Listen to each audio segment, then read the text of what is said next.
Here's the truth.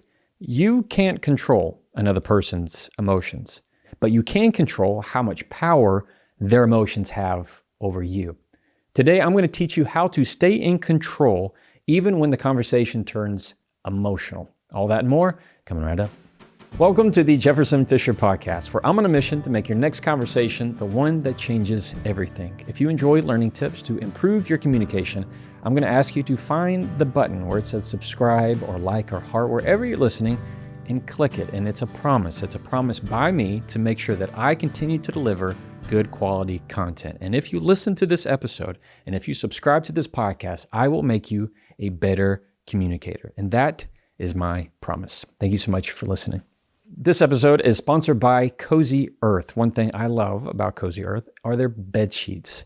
It is still so hot at the end of summer here in Texas, and what I appreciate is that they have these bamboo sheets that are fantastic, and they're on our bed right now. And I am absolutely in love with them. In fact, all of my family is in love with them, and I've gifted them to many of my family members and friends, and they also love them. So if you are like me and you enjoy getting in a bed that's nice and cozy and comfortable, you are not going to go wrong with Cozy Earth's bed sheets, or really any of their towels or clothes or anything that they have. But I'm a big fan of the bed sheets as well. So you can go to cozyearth.com/Jefferson. Use the code Jefferson for 40% off. That's cozyearth.com/Jefferson. Use the code Jefferson for 40% off. You won't regret it. Now, I will be the first to admit, I have trouble sometimes in conversation when the other person gets emotional. That's me being honest and transparent with you.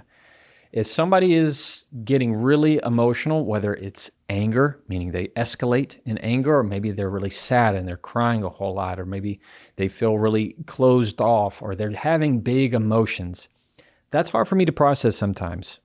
Throughout this episode, I want you to see the conversation between me and you, or you and another person, as you two in a circle, in a enclosed, confined space, but let's give it some room. Let's not be claustrophobic. Give yourself some space. That it's this preserved bubble that you're in, that is a circle. And whether or not, how much space do you have in this conversation for emotion? Like I said, sometimes I have a hard time with that. I tend to be somebody who can sometimes see emotions as a distraction to the point or the goal or the finish line of what I'm wanting to communicate. And sometimes that's good. As an attorney, that's how we're taught, right? I can have clients that are very emotional right in front of me and it won't affect me at all. And there's some times that, I get pulled on my heartstrings and I want to help and I'm there. And there are other times where it's just part of the process because I've seen a lot of emotion. People come to me, and a lot of trial attorneys can relate to this. I'm seeing them at some of the lowest, hardest points of their life. And so it's also a sign of strength for me to say, I can take on your emotion. I can be here with you. And at the same time, I can still be empathetic without trying to make you feel worse or make it feel like you shouldn't feel this way. So there's some part of it where emotion is just part of the game. I might be deposing a witness, asking questions, and they start to cry. That's part of it. So sometimes I have to see through that emotion. That's professionally. And relationship side, that's just part of the life. That's part of the relationship, is to be vulnerable with those emotions of how you're feeling. And I'm definitely not going to talk to a witness when they're going through some time of emotion. I'm going to talk with my wife or my mom or my dad or my siblings or my kids. So it's understanding context, it's understanding environment. So let's call that the bubble in this. So admittedly, sometimes I have trouble with that. That's just me being honest. And there are other times where, despite me having difficulty sometimes, I can tell you how to control your own self in the conversation, even when they get emotional. And I don't do this, I'm not telling you this in some kind of hidden trick way, or there's some kind of Jedi mind trick. There's not. There's just very simple key things I want you to keep in mind when somebody else on the other side is starting to get emotional. So I want you to kind of nod your head right now if that's you. You feel like when other people get emotional in the conversation, you don't know how to process that. Maybe you tense up, maybe you freeze, maybe you want to distance yourself from it. You're not really sure how to do it, and you feel awkward all of a sudden. I want to reassure you that's totally normal. All right. I can relate to that to some extent. So I want to help you through this in this episode. So here we go. You ready? Number one, what I want you to do when it comes to maintaining control when the other person gets emotional is to understand first, before you start even assessing the other person, understand your own physical cues. And I mean physical. So understand how in that moment, their emotions affect your physical. Meaning, do you find that your face scrunches up like I'm doing right now? Do you find that your body or your neck tenses up? Regardless of the emotion that they're showing. Let's not go into the details yet. Let's keep it surface and then we'll go deep. What happens when you perceive any kind of emotion?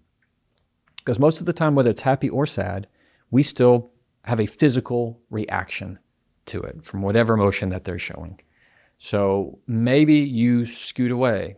Maybe your head looks away because you don't want to face it. Maybe you feel like maybe you clench your fists. I was thinking of the word. I forgot the word. You clench your fists in some extent. We all have a physical reaction. And your job right now is to think of yours. So just 5 seconds. What tends to be your first gut reaction when somebody on the other side of you gets emotional?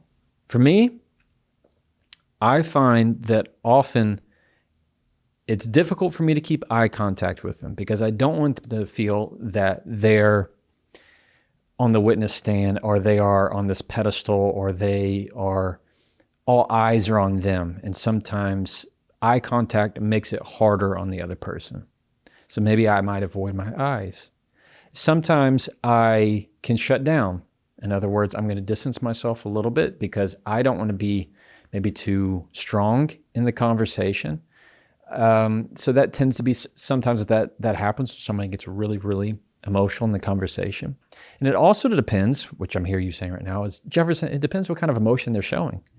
And I understand that. If it's sadness and the other person is very sad and let's say they're crying a whole lot, I don't know really how to deal with that. What I can tell you is that it's not helpful if you try to avoid it and distance. Why? Because it makes them feel all the more isolated. Instead, you have to get comfortable with understanding your physical cues and being comfortable around what they're doing. And that sadness, that shows empathy, that shows sympathy, that shows that their emotions aren't scaring you off. If it's anger that they're showing, different story, because what happens, we typically hold our breath and then we start to prepare to run, to yell, to fight back. It's the fight or flight, fully on board. We don't know if we want to throw hurtful words, escalate the behavior. So what is the main key that drives this is your physical cues. Your body will almost always betray you in that way. You ever heard when somebody goes, you seem like you're mad, and you're like, I don't know, I'm not mad. And like, okay, well, your face and your voice say you do. It's because your body knows. Regardless of what you say in your mind, your body knows. And sometimes it will betray you that way in ways that you're not expecting. So, number one, understand your physical cues. If you don't know naturally what you do when you're feeling the emotions of somebody else, ask a friend. Ask your closest friend, a partner, a spouse, a parent. Say, hey, when things get emotional, what do you see that I tend to do? Ask them that question and I promise you'll learn something. It's going to help you. Why do you want to know your physical cues? Because that is step one. If you cannot control your physical cues, if you do not know what's happening to your body in that moment, then I cannot help you. Then nobody can help you. Then you will not have control when the other person gets emotional. If you cannot at least acknowledge and identify what your physical cues are. Cool? Okay, number two, I want you to start using phrases in your head that ground you. That sounds woo-woo. It's not. I promise it's not. I do it, and I'm not a woo-woo fan. So what does that mean? Use phrases in your head to ground yourself. We're going to talk to ourselves and use phrases when the other person's getting emotional that help us stay in the moment. When I say present, I mean my mind is not off somewhere else. I am here. I'm focused in on what is happening in front of me. I'm not in the past. I'm not in the future. I am right here in this moment. There is no other point in time that will ever be the same as when I am listening to you right now. And I might need to use phrases that I'm going to say to myself that you and I are going to work out together that are going to be personal to you, that are going to help you make sure and realize that your feet are planted. So wherever you are right now, if you're listening, maybe you're standing, maybe you're walking, maybe you're in your car, I want you to just like wiggle your toes. Remember those guys? Yeah, maybe you forgot that they were there. Wiggle them for a second. Okay, cool. Now, just keep them still. I want to just put this image of grounding. So just push your feet, if you can, into the ground. The soles of your feet, of your shoes, your socks, feel it in the ground. That is you planted in that moment. So what we're going to do, we're going to use phrases that help you. And I'm going to share with you 2 of mine. All right. Number 1, when somebody's getting emotional, what I say to myself is the same thing that I say if I find that I'm getting defensive. Because often if there's anger in front of me, that emotion, I want to pick it up. So what do I ground myself with? I use the phrase, put it down, Jefferson. I'm not kidding. I immediately would go, put it down, Jefferson. Put it down. Put it down. I think of my son picking something off the ground, and I'm like, let go of that. You don't need to be picking up this, I don't know. It could be whatever kids pick up that is best that they not. So you name it. Or I just go in my head, put it down, Jefferson. That's not yours to carry. That's not yours to pick up. It is not yours. It is their emotion. Don't pick it up. You can see it. You can acknowledge it. I say, put it down, Jefferson. So right now, just say it to yourself, whatever your name is, put it down. See how that feels to you. You're going to come up maybe with your own personal phrase that feels good to you to remind you to drop it. Drop it. Don't take on their emotion. You are here in the present, grounded, without trying to add anything else to it. Another that I like is I will say to myself, there is space for this. There is space for this. Meaning if I'm in a conversation with somebody who's starting to get emotional, whether it's sadness or anger, I ground myself with the phrase, there is space for this. Meaning 2 things can be true at the same time. I can have my emotions and they can have their emotions, and 2 things can be true at the same time. Both emotions can be true. Doesn't mean either one is right. Doesn't mean either one is less valid than the other. 2 things can be true at the same time. There is space for both of this. So maybe I'm mad, right? And maybe my wife is really sad, or vice versa. It doesn't mean that either one of us is on a bad playing field. It means that there is space for both of this. Or maybe I am having a conversation with an attorney who's really grinding my gears. And this attorney's getting heated. Well, I know that's coming from a purpose and a reason. I'm not going to let that control me. For me to control myself and control the conversation, even when they start to get emotional, is to remind myself there's space for this. There's enough room. So that goes back to the circle that we talked about, this bubble. So if there's space for it, we're going to widen that enough. The circle between me and you right now, there's enough space.